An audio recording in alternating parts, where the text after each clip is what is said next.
大家好，我是苗主。一个三口之家去森林里徒步旅行，却消失得无影无踪。旅行路线只有10公里，而400名志愿者地毯式搜索，一点线索都没找到。更令人奇怪的是，当搜索结束时，每一位志愿者都必须签署保密协议，否则不准离开。那么在这片森林里，究竟发生了什么神秘的事件呢？2025年9月28日，在西伯利亚的一个小村子里，乌索尔采夫一家正在准备一次徒步旅行，全程大概10公里。看起来这只是一个简单的户外活动。这家人包括64岁的商人谢尔盖·乌索采夫，本地人，有丰富的户外生存经验。他的妻子48岁的伊琳娜·乌索尔采娃，一名心理学家，还有他们的女儿5岁的阿丽娜·乌索尔采娃，3个人还带了一只柯基犬。他们将从村庄图库尔沁出发，抵达布拉廷卡岩石，然后返回。布拉廷卡岩石又被称为匹诺曹山，因为它的形状酷似匹诺曹的长鼻子。乌索尔采夫一家将汽车留在森林边缘，徒步出发。此时在同一条路线上还有另外一支徒步队伍，由本地向导阿列克谢·伊西琴科带领。他们比乌索尔采夫一家提前20分钟进入森林。这支队伍出发时，在森林入口附近看到了乌索尔采夫一家2名家长带着一个孩子，在正确的路线上。但是异常马上就出现了。几个小时之后，在乌索尔采夫徒步路线的西侧山脚下燃起了一堆篝火。在这片森林里，篝火的白烟可以在几公里外看得清清楚楚。那么是谁点的呢？并没有人知道。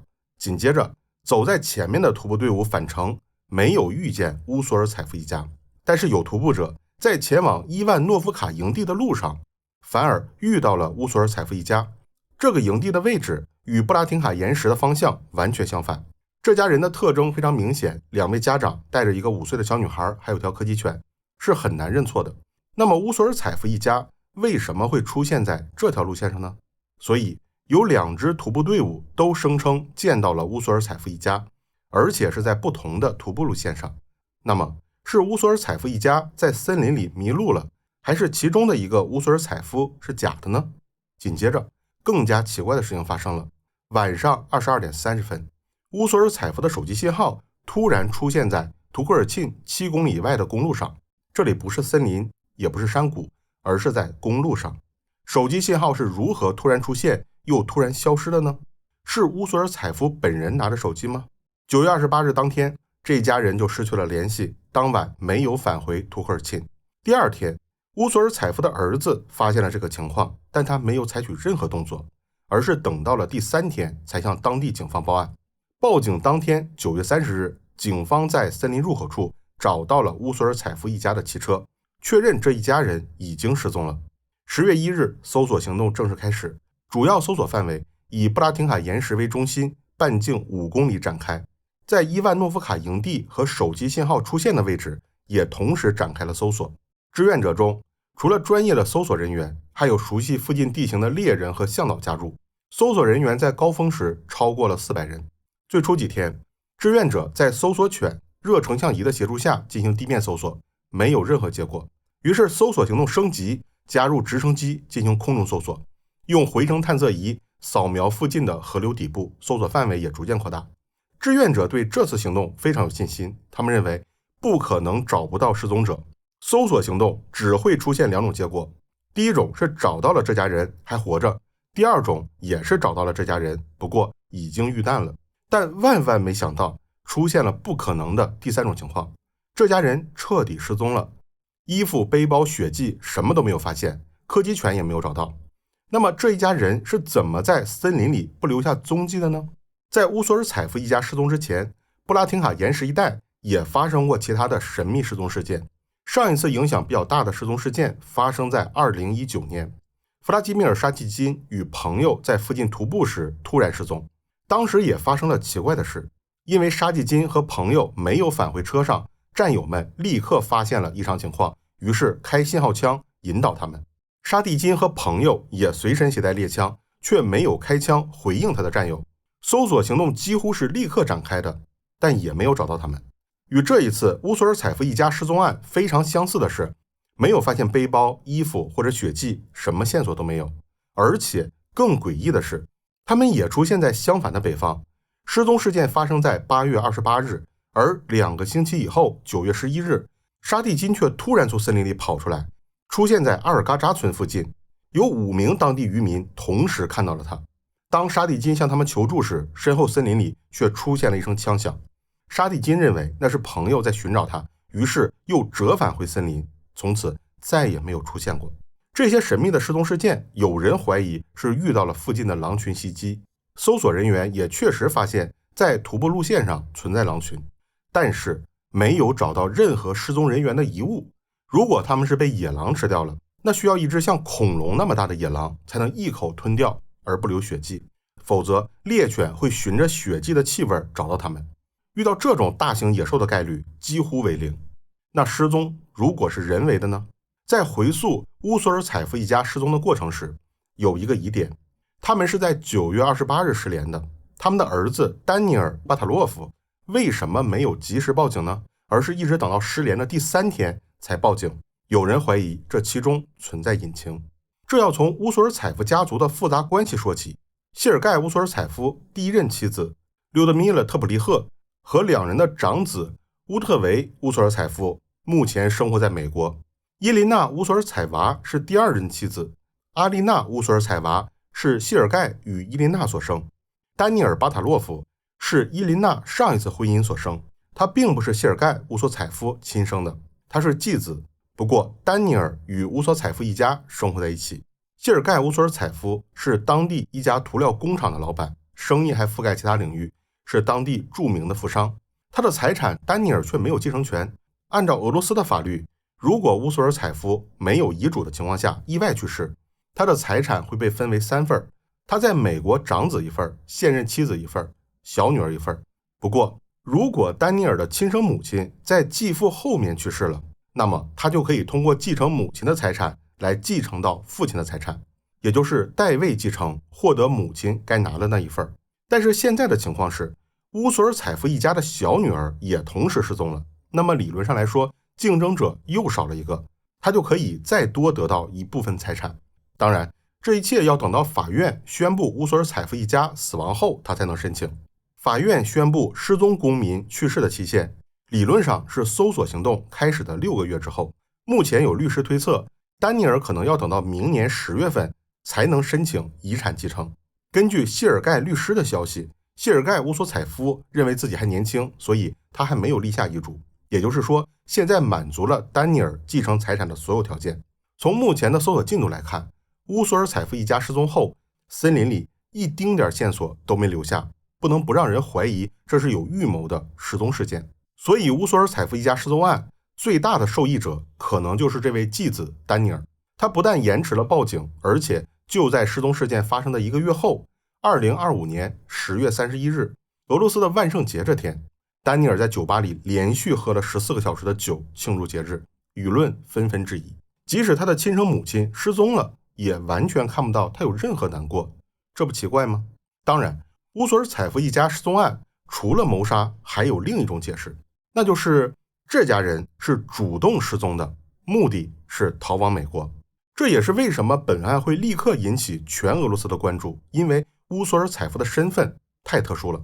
他表面上是一位成功的商人，其实背后隐藏的却是苏联留下的绝密信息。这也是本次失踪事件特殊的原因。乌索尔采夫来自俄罗斯的热列兹诺戈尔斯克，这里距离失踪现场仅仅150公里。它是苏联时期建造的封闭城市，资料被列为绝密的单位，在地图上是找不到它的。建这座城市的目的是用来专门生产步武器的。什么是步武器呢？简单的来说，在广岛爆炸的小男孩是有武器，在长崎爆炸的胖子就是步武器。而失踪的乌索尔采夫就在这座绝密城市工作，而且是核心国防企业雇员。直到1992年苏联解体，世界上才知道俄罗斯有这样一座核子城，里面竟然住着8万人口。他们所掌握的技能全部围绕着步武器的研发和生产。可是几乎一夜之间，他们失去了苏联拨给的资金，生存出现了问题。核子城里的科学家开始寻找新的出路，有些来到了东方，比如说去了朝鲜，有的去了南方，到了东欧或者是西亚一些国家。那么这就导致了核武器技术的全球扩散。为了控制核武器的扩散，美国就提出了一项合作，被称为合成提案。简单来说，提案的内容就是美国提供资金，将武器生产改造成民用品生产的商业项目，这些美国的援助就通过乌索尔采夫与封闭的核子城连接，他负责资金的使用和分发，于是他一跃成为了当地著名的商人。他利用手中的援助，让化学家去开发民用产品，将工厂改造成粉末涂料厂，后来又拓展了外贸和投资业务，成为了合成提案里关键的人物之一。他甚至还加入了市长的幕僚团队，在当地很有声望。而来自美国的援助不仅没有逐年减少，在2001年发生了911事件后，美国还增加了合成提案的拨款，而且英国也开展了类似的计划，也由乌索尔采夫一并负责。因此乌索尔采夫既拿着美国的援助，又拿到了英国的援助，所以表面上看他是一位成功的商人，而实际上他是通过发放援助掌握了封闭的核子城里每一位身份保密的核武专家信息，甚至还有更多我们想象不到的信息。所以网友猜测他的失踪事件其实是一次逃亡事件，因为从2015年开始，来自外国的援助逐渐停止了。他过去的几年里去了5次美国，但是都是偷偷去的。他先以去哈萨克斯坦出差为借口出国，再经由哈萨克斯坦飞往美国。他的前妻长子都在美国生活，最近几年他又公开表达过想去泰国过隐居生活。不过因为他的特殊身份，俄罗斯是不会放他走的，所以这次失踪事件很可能是乌索尔采夫一家自导自演的一场出逃。他失踪的地点位于克拉斯诺亚尔斯克边疆区，这里距离蒙古只有450公里，距离哈萨克斯坦800公里，人口又十分稀少，每平方公里只有2个人。他完全可以雇佣向导开车逃往国外，再换新的身份飞往美国。这种猜测听起来比较离谱，但也不是不可能。试想一下，谁会带着5岁的小女孩去森林徒步呢？难道让64岁的父亲全程抱着吗？在他们失踪时，那堆神秘的篝火会不会就是给向导发出的位置信号呢？而且在视频的前面我们曾说过，在森林中另外2组徒步者，他们分别在不同的方向看到了乌索尔采夫一家，他们真实的方向可能根本不是布拉廷卡岩石，而是徒步路线的西侧，在某个地方有同伙在等着他们，而向西走碰巧就是哈萨克斯坦的方向。这也解释了谢尔盖的继子为什么会延迟报警的原因，他是知道内情的，所以故意拖延了时间，掩护一家人逃跑。他在万圣节当天庆祝也就说得通了，因为他知道母亲还活着，很可能已经平安到了美国。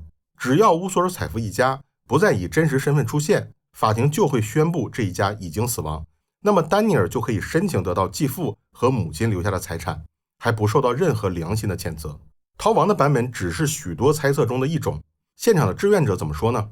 根据志愿者的反馈，数百人却连一个线索都没有发现，这几乎不可能。所以他们将布拉廷卡岩石周边命名为乌索尔采夫三角区，因为这里像百慕大三角一样不可能发生的神秘事件却真实的发生了。而整个搜索过程与以往的搜索过程也不太一样。紧急情况部入驻了志愿者的营地，监视他们的一举一动。还在没有找到乌索尔采夫一家的时候，他们关闭了营地，强迫志愿者和搜救人员签署保密协议，然后才能离开这里。后续的搜索行动由紧急情况部接管，甚至伊琳娜的儿子丹尼尔也被禁止来到母亲失踪的现场参加搜索。这就很奇怪了。根据公开的报道显示，本次搜索没有找到任何线索。那么协议里要对什么保密呢？还是说有人已经找到真相，只不过被某种力量掩盖了呢？不仅如此，还有一个解释不通的地方，那就是手机信号。它为什么突然出现在北方，然后又突然消失呢？那会是乌索尔采夫本人吗？这里是俄罗斯调查，我用照片讲述真实的故事，感谢大家观看，谢谢再见。